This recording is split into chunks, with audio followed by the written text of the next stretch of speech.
The quarterly performance chart displays data based on your sales team's opportunities if you have an associated team. Otherwise, the chart displays opportunities you own. Only opportunities for the current sales quarter that are closed or open with a probability of over 70% are displayed. Clicking the pencil icon next to the goal allows you to set the amount.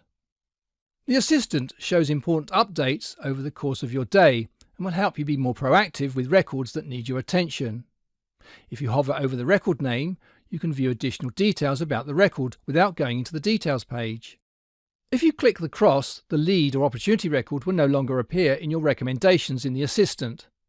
Clicking the record names will take you to the record's detail page. Today's events displays your next 5 events scheduled today and a link to your calendar. And today's tasks shows the next 5 tasks due today, and you can mark them as complete right on the home page. Key deals allow you to filter your most important deals using the Key Deals trigger filter, which is the arrow in the top right of the component.